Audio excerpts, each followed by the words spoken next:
इससे पहले भी मैंने आपको बताया हुआ है कि आजकल बैंक, जितने भी बैंक है, चाहे वो सरकारी बैंक हो या प्राइवेट बैंक हो, मैं किसी एक खास बैंक की बात नहीं कर रहा हूँ, चाहे वो SBI हो या ICICI हो या आपका कोई भी बैंक हो, सभी बैंक अपने कस्टमर को बेवकूफ बनाने पे लगे हुए हैं, चाहे वो कॉल के माध्यम से हो या फिर आप ब्रांच में जाते हैं उसके माध्यम से। तो चलिए आज मैं आपको ये दिखाऊंगा कि कैसे आप कोई ब्रांच, कैसे आपका बैंक आपको लूट रहा है और उससे आप क्या कर सकते हैं, कैसे सावधान रख सकते हैं। देखिए सबसे पहली बात क्या है कि बैंक के पास पहले तो क्या था कि मैक्सिमम लोग लाइन लगाए रहते थे जाने के लिए कि चलो भाई ये काम करना है तो बैंक में जाओ, ये काम करना है बैंक में जाओ। लेकिन अब क्या है कि मैक्सिमम लोग जो ऑनलाइन काम अपना करना शुरू कर दिया है, तो उसमें बैंक के पास कस्टमर कम आते हैं। लेकिन बैंकों को क्या एक्सेस दिया हुआ है कि बैंक को पहले केवल बैंकिंग काम करने का एक्सेस था। बैंकिंग मतलब आपको पैसा लाना और पैसा जाना, चेक लेना, पैसा, सब ये काम था।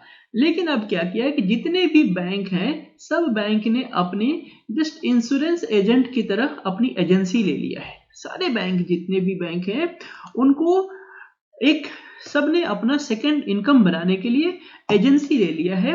और उस एजेंसी लेने से उनको क्या हुआ कि जितने भी उनके पास जो भी कस्टमर वाले बंदे बैठे हुए हैं या जो भी आपके काउंटर पे बंदे बैठे हुए हैं, सबको एक टारगेट दे दिया गया है कि आपको इस टारगेट पे इतना काम करना है। अब क्या है कि जब एजेंसी लिया हुआ है तो एजेंसी से कमीशन उनको मिल रहा है, तो कमीशन मिल रहा है तो कैसे क्लाइंट को फंसाया जाए, तो जो क्लाइंट जाता है उसी क्लाइंट को वो मिसयूज करते हैं। मिसयूज कैसे करते हैं, बोलते हैं कि साहब आपका पैसा 50,000 रुपये या 5 लाख रुपये या 50 लाख रुपये तो ऐसे अकाउंट में पड़ा हुआ है, तो यहाँ पर अकाउंट में पड़े हुए तो कोई फायदा है नहीं, आप इसको FD कर दीजिए। जबकि वो FD बोलते हैं, FD करते नहीं है। ऐसे मेरे कई सारे क्लाइंट्स जो धोखाधड़ी में फंस चुके हैं, और जिसमें से मैंने तो एक कर्नल साहब का कम से कम 15 लाख रुपए निकलवाए भी हैं, उसका पूरा प्रूफ है। तो क्या करते हैं, बोलते हैं कि सर आप FD नहीं करना चाहते तो आप एक काम कीजिए, इसको म्यूचुअल फंड्स में कर दीजिए। जबकि बैंक क्या करता है कि म्यूचुअल फंड्स में करते नहीं है, म्यूचुअल फंड्स का नाम लेते हैं कि सर ये आपका पैसा हम म्यूचुअल फंड्स में कर देंगे और 5 साल के बाद आप इसको निकाल लेना, पैसा डबल से ज्यादा हो जाएगा। ऐसे तो 12 साल में पैसा डबल होगा, लेकिन यहां पे रखेंगे तो 5 साल में डबल हो जाएगा। ये बोलते हैं कि ये म्यूचुअल फंड है, लेकिन एक्चुअल में म्यूचुअल फंड्स बैंक नहीं बेचता। बैंक क्या बेचता है, यूलिप, यानी यूनिट लिंक इन्वेस्टमेंट या insurance plan. Unit link insurance plan बेचते हैं क्योंकि उनका काम है कमीशन आपसे बनाना, और जब कमीशन बनेगा कब, जब वो यूलिप बेचेंगे। तो ये आपको म्यूचुअल फंड के नाम पे यूलिप बेच देते। तो देखिए आप जाकर अपनी पॉलिसी, आपके पास जो डॉक्यूमेंट है, जो म्यूचुअल फंड्स के नाम पे बोला हुआ है कि सर इक्विटी में इतना जाएगा, डेट में इतना जाएगा, तो ये बता दूं कि ये आपके म्यूचुअल फंड्स नहीं है, वो है यूलिप। मैं यूलिप की डिटेल्स आपको अभी बताता हूं, हालांकि पिछले वीडियो में भी बताए हुए हैं, फिर भी एक बार समझ लीजिए। तो वो क्या करते हैं कि आपको यूलिप बेच देते हैं। यूलिप में क्या होता है कि 5 साल तक की लॉकिंग होता है, यानी आपका पैसा 5 साल से पहले नहीं मिल सकता, या आज जो पैसा लगाएंगे 5 साल के बाद मिलेगा। जैसे ही अगर बैंक कहता है कि सर आपका पैसा 5 साल के लिए लॉक है, इसके मतलब 5 साल के बाद आप निकाल सकते हैं, तो आप आंख बंद करके बोल दीजिए कि ये म्यूचुअल फंड्स नहीं है। म्यूचुअल फंड्स 5 साल की लॉकिंग नहीं करता, ये सीधे के सीधे इंश्योरेंस प्लान है। तो इंश्योरेंस प्लान इसलिए बेच रहा है कि उसको कमीशन मिल रहा है, ठीक है। तो यहां पर आपको समझने की जरूरत है कि म्यूचुअल फंड्स जो होते हैं ओपन एंडेड होते हैं या क्लोज एंडेड होते हैं। जो क्लोज एंडेड होते हैं वो ELSS होते हैं, जो टैक्स सेविंग वाले होते हैं, जो उसमें भी 3 साल की लॉकिंग होती है, वो 5 साल की लॉकिंग नहीं होती है।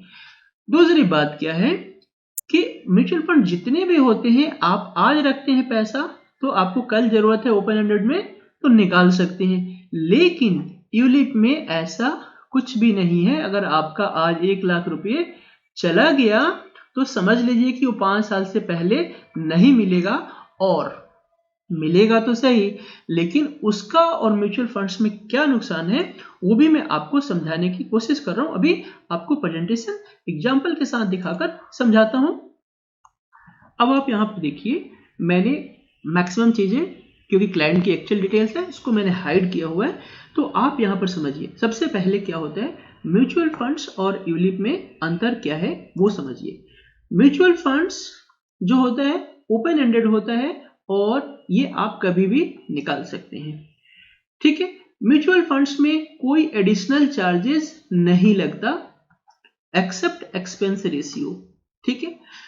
ये तो हो गया म्यूचुअल फंड्स, ठीक है। जो म्यूचुअल फंड्स के नाम पे आपको बेचते हैं, बेचते क्या है ULIP, unit link insurance plan.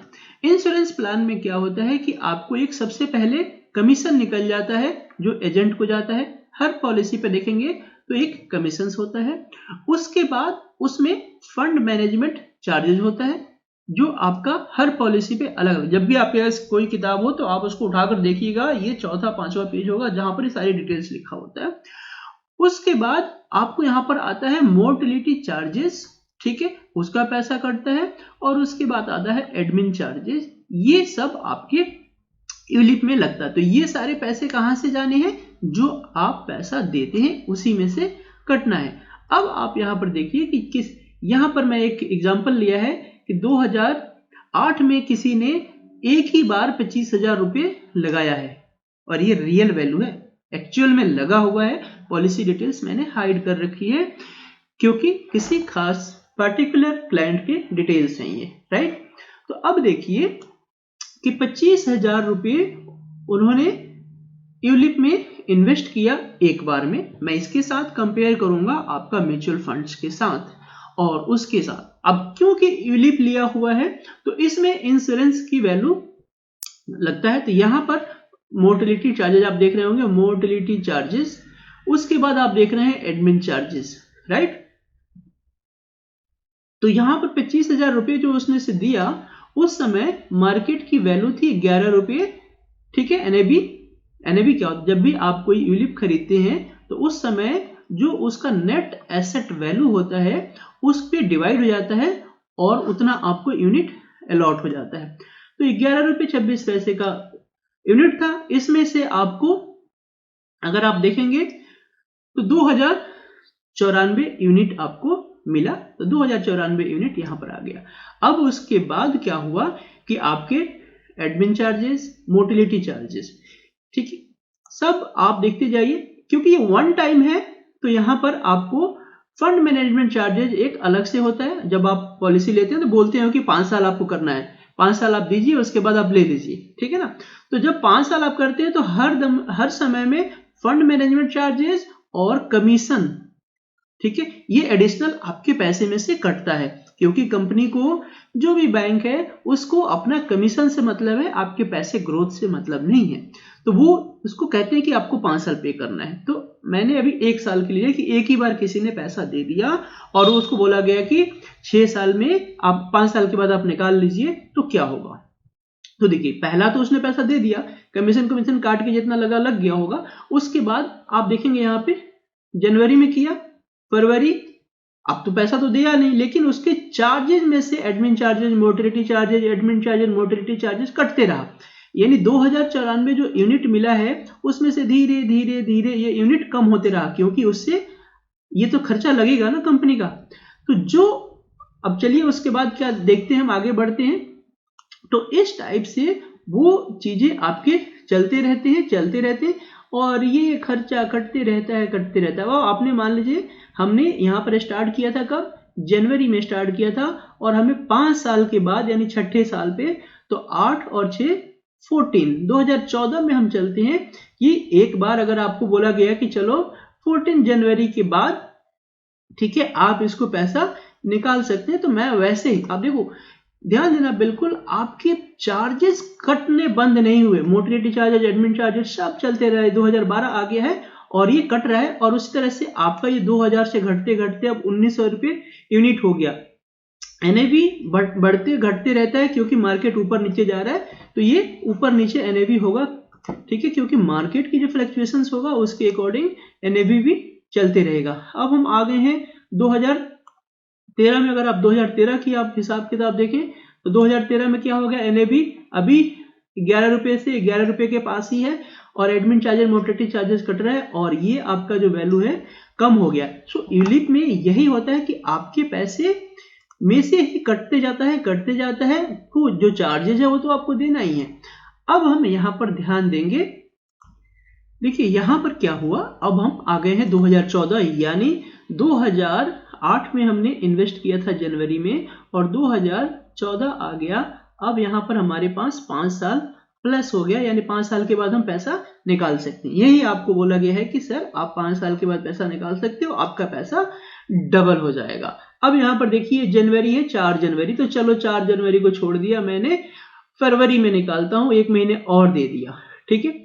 1 महीने के बाद अब यहाँ पर आइए, आपका जो यूनिट एनएवी है 11 रुपये 45 पैसे हो गए हैं, और उसके बाद आपके पास कितना बचा हुआ है 1856.990। तो अब हम क्या करेंगे, इसको कैलकुलेट करेंगे, क्योंकि इस धोखाधड़ी के शिकार बहुत लोग हो रहे हैं और बहुत लोग बैंक में जाकर इस धोखाधड़ी में फंसते जा रहे हैं।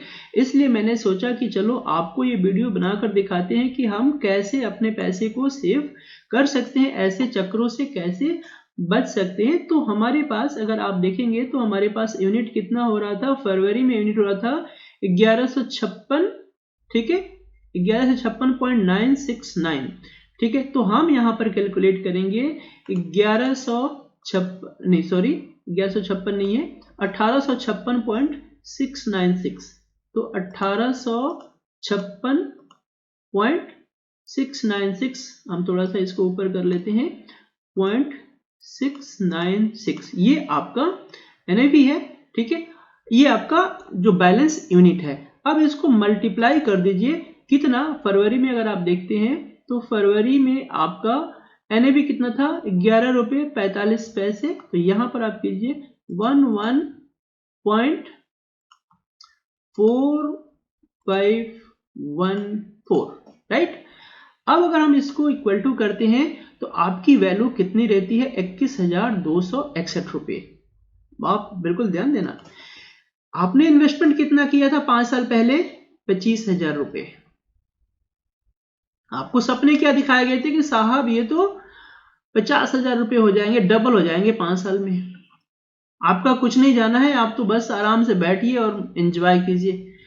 लेकिन बीच में काम क्या हुआ, 21,000 5 साल में घट के हो गया, अरे 25,000 5 साल में घट के हो गया 21,261 रुपये। तो क्या लगता है कि आपको ऐसे इन्वेस्टमेंट करना चाहिए? तो ये है यूलिप की कहानी। तो हर बैंक में इस टाइप से धोखाधड़ी हो रहा है, जो आपको मिसगाइड करके ये चीजें कर रहे हैं। चलिए, अगर क्योंकि ये प्लान आप लंबे समय, आप उसमें क्या होता है कि जब आप प्लान लेते हैं तो उसमें तो लिखा होता है कि आपको देखेंगे वहां पर जब प्लान पे लिखा रहेगा कि 1/15 प्रीमियम पेइंग टर्म 1 पैसा मिलेगा 15 साल पे, या प्रीमियम पेइंग टर्म 7 ईयर्स पैसा मिलेगा 15 साल पे, या प्रीमियम पेइंग टर्म 10 ईयर्स पैसा मिलेगा 15 ईयर्स में, है ना, या 20 ईयर्स में। प्रीमियम पेइंग टर्म का मतलब होता है उतने समय तक आपको पैसा देना है। अब आपने उतने समय तक पैसा दिया और जब पैसा लेना आप 5 साल के बाद चाहते हैं तो उसमें सरेंडर, उसको बोलते हैं सरेंडर करना। जब आप सरेंडर करते हैं तो उस समय कुछ सरेंडर चार्जेस भी कट जाते हैं। तो मिला जुला के अगर आप देखेंगे तो वो कोई फायदे वाली चीज नहीं रहता। अगर इसी पॉलिसी को चलो, उसने 5 साल में तो उसको नुकसान दिख रहा है, तो क्लाइंट ने कहा कि चलो भाई इसको चलने दो, हम 15 साल पे पैसे लेंगे। अब इसका धीरे धीरे करके हम चलते हैं। देखिए सारे एक्सपेंसेस जो हैं एज इट इज आपके लग रहे हैं। अब 15 साल हो गया। अब यहां पर देखिए मैं आपको इसकी मैच्योरिटी दिखाने वाला हूं। आज हो गया 4 फरवरी 23। अब क्योंकि 15 साल कंप्लीट हो गया, यहां पर 23 हो गया, तो जनवरी में इसका कंप्लीट हो गया, तो ये मैच्योर हो गया। 15 साल तक पैसा अब उन्होंने 25,000 लगाकर छोड़ दिया, उसमें उनको इंश्योरेंस मिल रहा है, एडमिन चार्जेस उनके ऑलरेडी कट रहे हैं। तो अब यहां पर आप देखेंगे, अब इसकी वैल्यू जो 11 रुपये थी वो बढ़ के 26 रुपये 96 पैसे हो गई। और लेकिन ये जो वैल्यू आपके 2094 थे, जो आपको एसेट मिला था, जो आपको धन मिले थे उस पैसे के बदले में, वो 2094 से गिर के 1710 रुपये बचे। 1710 यूनिट आपको बच गया। तो वैसे ही सिंपल कैलकुलेशन करेंगे तो जब सिंपल कैलकुलेशन करेंगे तो 1710 यूनिट हो गया और ये NAV हो गया 26 रुपये, तो उसको करेंगे तो टोटल हो गया 44,626, यानी 15 साल में आपने क्या दिया, 25,000 दिया। आपके यहाँ पर फंड लग गए 25,000 रुपये और आपने 15 साल में आपको मिला 44,626 रुपये। ठीक है, 44,626 माइनस 25,000। ठीक है, तो आपको 19,000 रुपये का फायदा हुआ। इसके साथ आपको यूलिप प्लान है, इसलिए आपको मिला इंश्योरेंस एक मिला, जो आप सोच रहे हैं कि चलो अगर 25,000 रुपये दिया है तो 35,000 रुपये का सेम डे से इंश्योरेंस होता है अगर वन टाइम दिया है तो।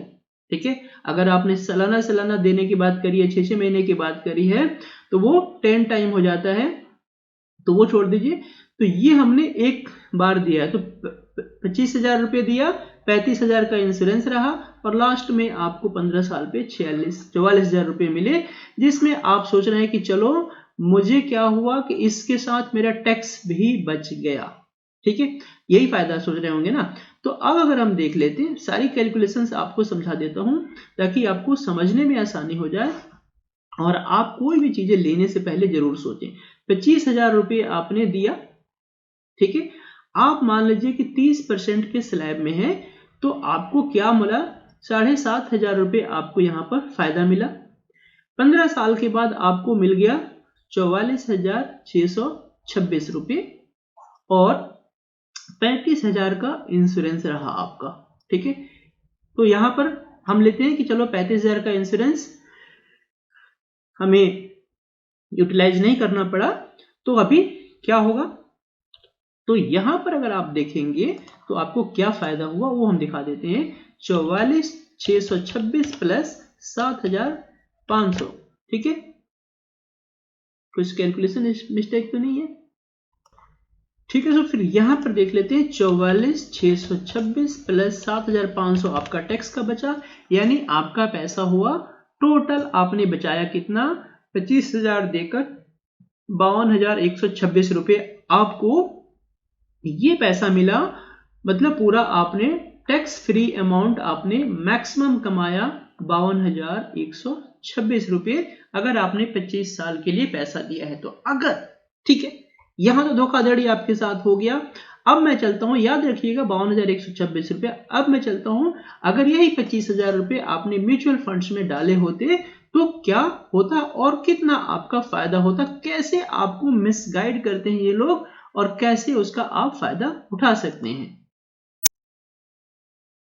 सो फ्रेंड्स, म्यूचुअल फंड का कंसेप्ट बिल्कुल सीधा साधा है, उसमें आपको कोई भी अलग से नहीं है। म्यूचुअल फंड्स में सबसे बड़ी बात क्या है कि आपको कोई भी अलग से कमीशन पार्ट नहीं देना होता है। तो यही चीजें मान लीजिए 15 साल पहले आपने कोई म्यूचुअल फंड्स ले लिया होता 25,000 रुपये का, तो क्या होता। तो यहाँ पर मैं आपको प्रेजेंटेशन दिखा रहा हूँ, हो सकता है थोड़ा सा आपको छोटा दिख रहा हो, तो आप अपना इसको थोड़ा बड़ा करके देख लीजिएगा। यहाँ पर देखिए, आज अगर आपने, चलो आपने, आपका LIC पर विश्वास है, ठीक है, तो आप LIC चूज कर सकते हैं या फिर कोई भी चूज कर सकते हैं। मैंने एक HDFC और LIC दोनों का म्यूचुअल फंड्स सेलेक्ट किया है, जो एक्चुअल में जो, क्योंकि यहाँ पर क्या है, बैंक वाले तो आपको म्यूचुअल फंड्स बोल के आपको पॉलिसी बेच रहे हैं। ठीक है, म्यूचुअल फंड्स बोल के पॉलिसी बेचकर धोखाधड़ी कर रहे हैं आपके साथ। तो उसको खत्म करने के लिए अगर आप यही म्यूचुअल फंड्स लिया होता तो आपको क्या होता और क्या वैल्यू होता। ठीक है ना, तो यहां पर मैं आपको दिखाने की कोशिश कर रहा हूं कि जैसे मान लीजिए कि आपने एक बार म्यूचुअल फंड्स में इन्वेस्ट कर दिया और वो पैसा केवल आपने 25,000 रुपये ही लगाया होता आज से 15 साल पहले। तो यहां पर आप देखिए, मैंने पूरा यहां पर डिटेल दिया हुआ है कि दो फंड्स सेलेक्ट किए हैं। एक फंड्स है HDFC 100, एक है LIC mutual funds large cap. Funds अलग अलग होते हैं, ये आप अपने एडवाइजर से कनेक्ट कर सकते हैं, पूछ सकते हैं। तो 1 साल में क्या परफॉर्मेंस है, 3 साल में क्या है, 5 साल में क्या है। अगर हम 5 साल में, जैसे कि म्यूचुअल फंड्स और आपने यूलिप लिया, तो यूलिप ने बोला कि चलो भाई आप 5 साल में पैसा निकाल सकते हो 5 साल पूरा होने के बाद। तो उसी तरह से म्यूचुअल फंड्स में भी आप ऐसे ही भूल गया कि चलो मैंने वो पैसा 5 साल के बाद निकालना है, तो आपने निकाल लिया। तो 5 साल के बाद जो वहां पर आपको 21,000 रुपये मिल रहे थे यूलिप में, लेकिन वही पैसा अगर आपने म्यूचुअल फंड्स में डायरेक्ट इन्वेस्ट किया होता, तो केवल अगर LIC के ही, चलो आपको LIC में विश्वास है, तो LIC में भी किया होता तो उसी की वैल्यू आपकी 39,771 होता।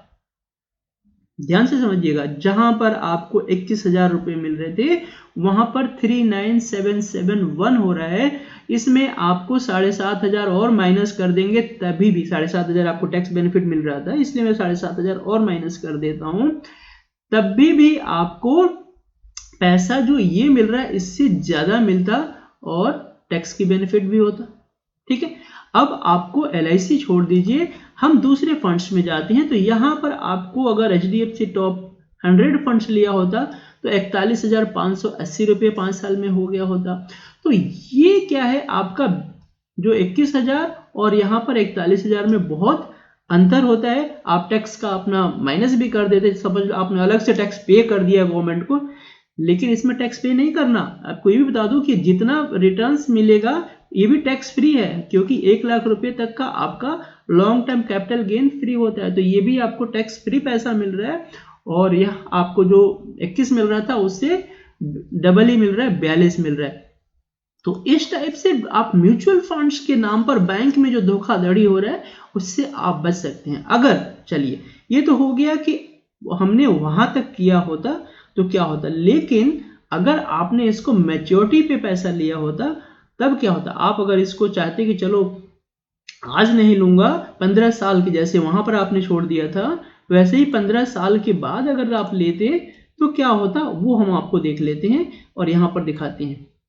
तो यहां पर आप देखिए ये मैच्योरिटी हमने कब किया, पहले हमने 1 जनवरी से स्टार्ट किया था और यहां पर हमारे पास मार्च आ गया, यानी हम ये पूरा का पूरा यहां पर अब मैच्योरिटी लेने जा रहे हैं। तो मैच्योरिटी जब लेने जा रहे हैं तो अगर वही LIC में आप जाते हैं, जो LIC में आपने इन्वेस्ट किया था, तो LIC से आपको मिल रहा है, LIC म्यूचुअल फंड से 96212, ये भी टैक्स फ्री है क्योंकि आपका 1 लाख रुपए तक का टैक्स नहीं देना।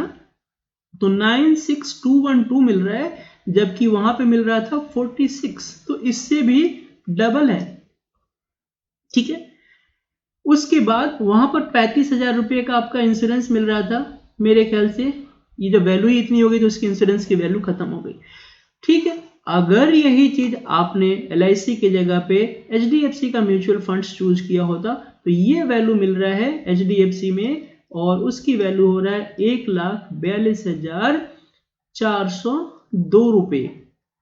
तो आप समझिए कहां 46,000 और कहां 1,42,000, कहां पर इन्वेस्ट करेंगे, ये आपको सोचना है। इस धोखाधड़ी से बचने के लिए, जैसे बैंक वाले आजकल ये जो बड़ी बड़ी धोखाधड़ी कर रहे हैं, तो इस धोखाधड़ी से बचने के लिए आपको समझदार होना जरूरी है। इसलिए मैंने बोला कि आप अपने बैंक से जो भी आप करने जा रहे हैं, जो भी बैंक में सोच रहे हैं कि नहीं ये तो मेरा हितैषी है, ये तो मेरी रोज अकाउंट को मैनेज कर देती है, ये तो मैं फोन करता हूं सारा काम हो जाता है, वो काम नहीं कर रहे हैं, वो केवल एज ए कस्टमर आपके साथ डील कर रहे हैं और आपसे पैसा लूटने की कोशिश कर रहे हैं। ये बात को आप समझिए। तो इसलिए जाकर अभी पॉलिसी चेक कीजिए, अगर 15 दिन 1 महीना नहीं हुआ तो पॉलिसी बंद कीजिए। कई सारे क्लाइंटों के मेरे पास फोन आ चुके हैं और मैं सबको बता चुका हूं कि बैंक आपको यूलिप बेच रही है। ULIP, unit link insurance plan, इसको कमीशन से मतलब है, म्यूचुअल फंड्स नहीं है, वो म्यूचुअल फंड्स नहीं है। आपने दोनों का अंतर समझ लिया।